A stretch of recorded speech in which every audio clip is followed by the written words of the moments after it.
Welcome everybody to a very special sort of Live at 5 event. You all know that I do Live at 5s with the mayor on Fridays, and this week we have a little bit of something special for you.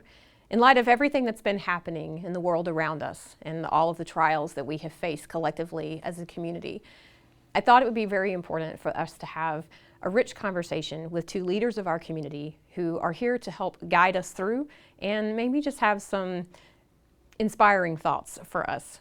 And so today I'm here with Chief Tim Wolf from the Charlestown Police Department and Coach Jonathan Berkeley, Little League football coach. Both of these men are stellar examples of leaders in our community, and both of them come from different backgrounds and perspectives. And each of them offers a wonderful perspective about diversity and richness and the uniqueness that make up the Charlestown community.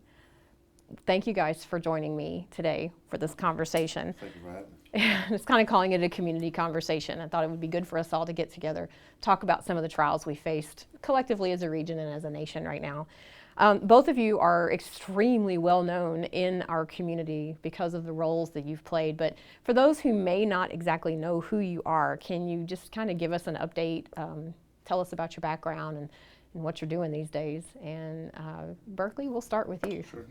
I'm originally from the west end of Louisville. How I got to Charlestown was I met my wife as we worked in a customer service firm, and I met her, and as they all say, when you marry someone, you move to where they want to move to. So we moved to Charlestown. I've been here for about 12 plus years.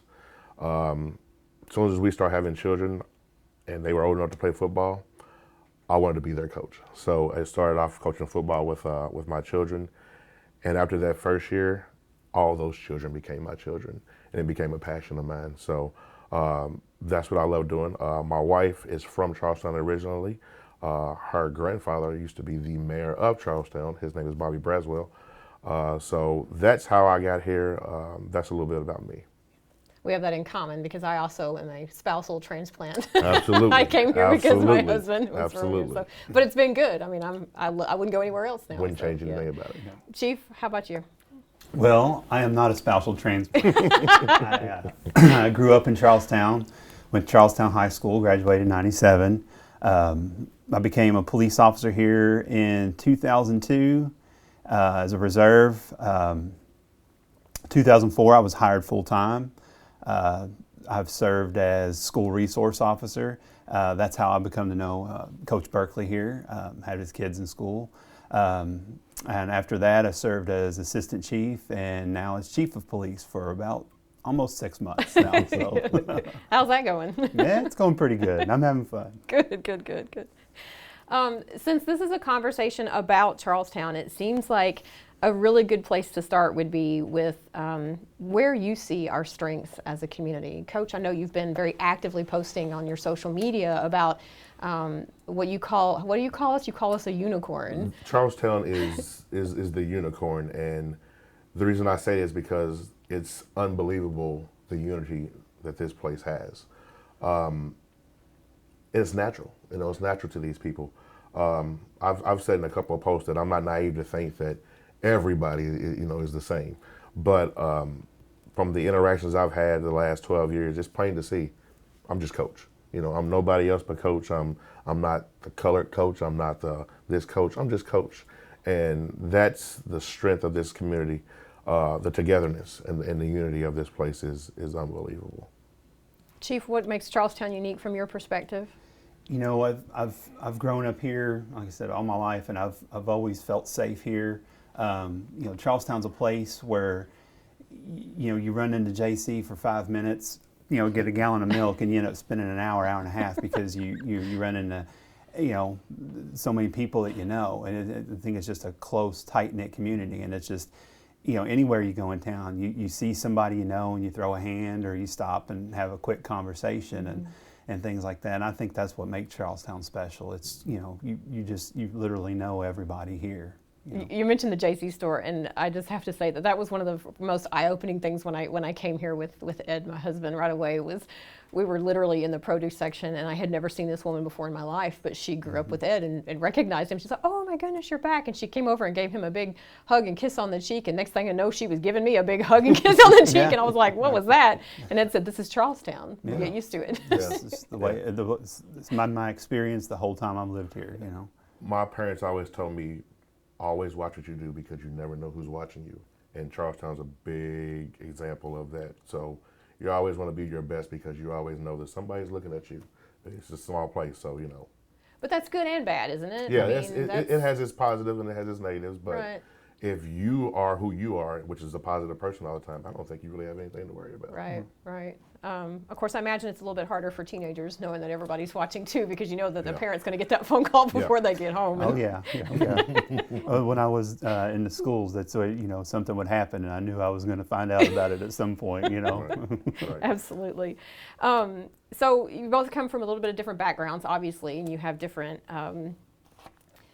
jobs and positions within the community, but it seems like we do have a shared goal of you're both involved with children, you both are involved with trying to help improve our community in very different but common ways with the goal. But how does your own unique perspective then help inform the way that you go about doing your job or your volunteerism in the community?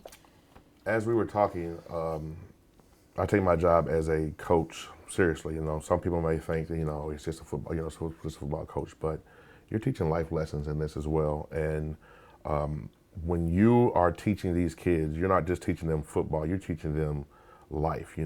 This is going to get hard. This is going to get hard. You can get through this. You may be talking football terms, but you're also talking life as well. So the goal of mine is to always practice what you preach. So if we're practicing what we're preaching, and then they're doing that, it's going to be a domino effect on that as well. Yeah. Chief, how does your perspective help inform the way you do your duties? Well, going back to what I was saying earlier about Charlestown being a safe place, I always, growing up, I knew I wanted to be a police officer. I knew I wanted to serve my community. And that's my goal as a police officer, and especially as chief, is to make sure this is a safe place for everybody in Charlestown. The city's growing. We see the growth happening, and I want people that come here. One of the reasons why they're attracted to Charlestown is because it is a safe community. It's a tight-knit, safe community, and that's my ultimate goal here as chief, is to make sure that I give my officers the tools and the training and the things that they need to go out and serve the public and make sure everybody in Charlestown feels safe, secure. What are some of those things that that you have in place? I know you and I have talked about this, and I think it's good for people to know, how is it that you work to hold officers accountable to the public, but also provide for your officers' safety? What specific tools do you use to do that? Well, one of the things that we started this several years ago was putting cameras in all the cars. And just here recently, we've started implementing body cameras. And just in the 6 months as chief of police, I've seen that those are a valuable tool. It not only holds our officers accountable, but it also holds the public accountable too. So a lot of officers, when they go on a call, hey, I've got my body camera on. No, whenever I was working the road, I would do that. But those are some things that that help keep both sides in check a little bit. We do a lot of training. We have a new training simulator in this new building. It's the use of force. We can do different scenarios and see how the officers react, because not every encounter is a deadly force encounter. We have a lot of less lethal options that we use: tasers, chemical agents like mace. We have less lethal shotguns that shoot a beanbag round. So we have a lot of different options out there that we can use, and we train in all those things. And we use our use of force simulator. That's one of the things that I want to do as chief, is get into doing that. Come out myself with the officers and go through that training and see what they're doing, and see where maybe we need to work on different areas and stuff, and just see how they're progressing. Because we've got brand new officers here, we've got seasoned veterans here. So I think that training is going to help all officers involved. We do a neighborhood block watch program. So that's a forum where the citizens can come if they have concerns or complaints or whatever. They can come to those block watch meetings and address those concerns, or hey, I'm seeing this here, I'm seeing that. So that's one of the things that we do. We're trained in de-escalation techniques at the academy, and that's something we continue to train on. We train in physical tactics. We train in dealing with persons with mental disabilities, and that's one thing that my goal is to really ramp up our training and get that going. And you've done that, haven't you? Yeah, Chief McDonald oversees your training. Is that correct? And, we have a dedicated Major McDonald is our training coordinator, and he has done a phenomenal job so far, and he's really taken that to the next level. So I'm excited. We're just now kind of, it was kind of a slow start, but we're getting the wheels going, and we're getting more instructors and sending officers to training that they want to go to. So I'm really excited, for the future of the department as far as training and stuff like that goes. So, Bertha, this isn't news for me. I mean, obviously, I'm Chief and I talk all the time about this, but how does this make you feel as a citizen, knowing that that these are the strategies? I mean, did you know these things before? Does this, Some of the things that he has said is eye-opening, and I'm glad they're happening. But the main word that he said that I love is training. The more you train, the more you are equipped to handle those situations. So I have the utmost confidence in our police department here in Charlestown. Never had a problem with them. Just want to keep our young people safe around. Want them to be safe around. Our police department as well. And from all indications, that's what's happening. That's what's happening. Yeah. The kind of community cohesion that we're celebrating here, that we're talking about, that we want to continue to foster, isn't something that can happen in an isolated bubble. This is not something that one person can do. So, Berkeley, I would love to hear from your perspective as a citizen and as a coach, especially someone who's still actively involved with young people. How can the average Charlestown citizen, do you think, work to help us with, foster more of that cohesion and be involved? Communication. Communication is key. If there's a problem that you're having, you're not going to solve it until you talk about it. So, no matter if it's an uncomfortable conversation, which has to be had sometimes, or whether it's a conversation you can just, hey, buddy to buddy, it has to happen. It needs to happen. So communication, not just between, him and her, but between, police officer and community, it's big, it's huge. So that's a big part of what I think that can work in this community is just communicate with each other. And that's how problems get solved. And that's kind of why we're here today, isn't it? Correct. I mean, you took a step, you kind of reached out and said, hey, in light of everything going on with some of the situations in other communities, right? Correct. With the tragic deaths of Ahmaud Arbery, correct. George Floyd, correct.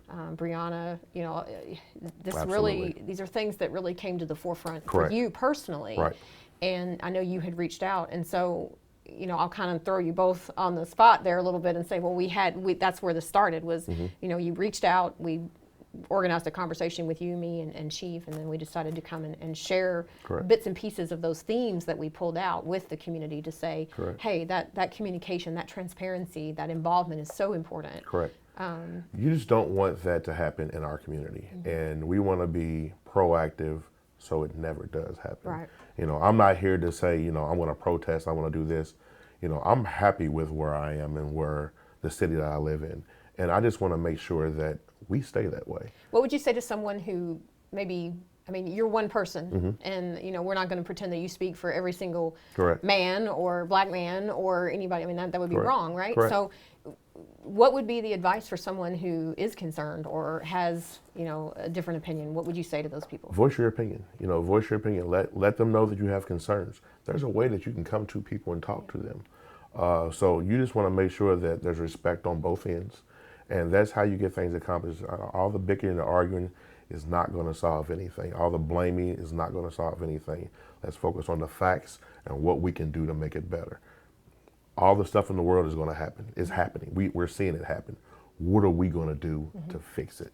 And that's the only thing that concerns me, is that we are a great community, and I want us to be a community that leads other communities, because we're the model. We're the model right now. Well, one thing I think that helps tremendously is just to sit down and have those talks, Correct. but also to try to develop a real form of empathy Right. with people. Like, it's not a huge surprise I'm not a black man. Correct. Right. But I can have conversations with you, and I can listen to you, and I can say, you know, what are your concerns? Sure. What you know, when you walk through your daily life, when you walk through your world, what are the things that you're seeing that I need to open my eyes to? Sure. Right. And we have those conversations, and it, I think, enriches our relationship and benefits Sure. the community. And one thing that, you know, we talked earlier about is, I'm not concerned more about the Breonna Taylor or the George Floyd incidents. I'm more concerned about the Ahmaud Arbery, you know, things like that. Like I said, I have the most confidence in our police department. You know, there could be some snakes in the grass, you know, out there, and I'm concerned for our youth, for our black youth that are in this community, for our interracial youth who are in this community. You know, they are of color as well. So as long as we keep them safe, and I'm not just pinpointing them, because I want all of Charlestown's youth to be safe, you know. Sure. Black, white, yellow, brown, whichever one. I want us all to be safe, and I just want us to continue the trend that we are already on. You've been here, you said, about 10 years? About 10 plus Chief, years, you grew up here. So from a diversity perspective, what have you seen happening in Charlestown in the time that you've been here? Charlestown's definitely grown. It's become more diverse, and you know, as I look at the CEF banners, you know, going down, you know, and from my time in the schools and stuff, of course, you know, you don't when you're in the schools, you interact with a greater population of the city than just, you know, riding around in a patrol car. So it definitely has become more diverse, and it's a good thing. I think, you know, it's good all the way around for the community, and you know, to become more diverse. Well, what would you say then about this notion of community cohesion? You know, what would your message be to the citizens who are out there who are watching? Well, you know, I agree with Coach Berkeley when he talks about communication. That's key. You don't. One of the concepts I taught in DARE, and I'm going to go ahead on this. And it drives people crazy sometimes when I talk about DARE, but I believe in the program. We teach a concept called agree to disagree. It's when two people have differing opinions and they can't come to an understanding. They agree to disagree. You don't have to agree with everything everybody says, but as long as you're willing to listen and hear them out and hear what their perspective might be, I think you can find some common ground someplace. And I think that's very important. You know, find some common ground, even though, you know, your views and my views might be different. You know, I think you can find that common ground someplace. And you know, that's my. You know, you talk about community cohesion. Just be willing to listen and have that empathy. You know, be able to put yourself. You know, we teach that concept too in DARE. You know, empathy. You know, trying to put yourself in someone else's shoes. So I think that's very important to try to do.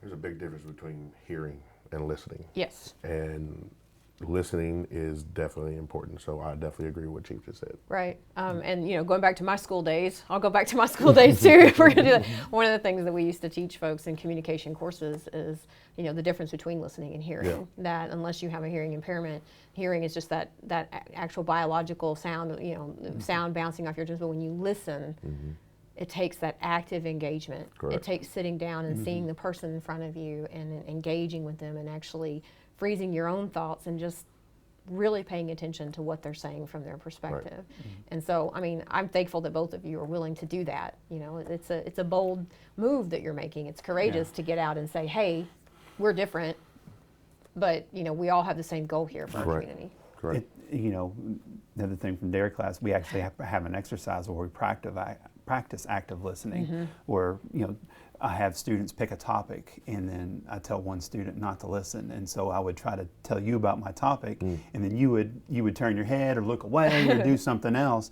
and then we would ask, you know, how does that person feel? Well, they say, I feel like I'm not cared about, like, you know, I don't feel very good at all, and then we turn around to where that person actually listens and comments, and, you know, and how do you feel? Well, I feel cared about, I feel understood, you know, so that's you know.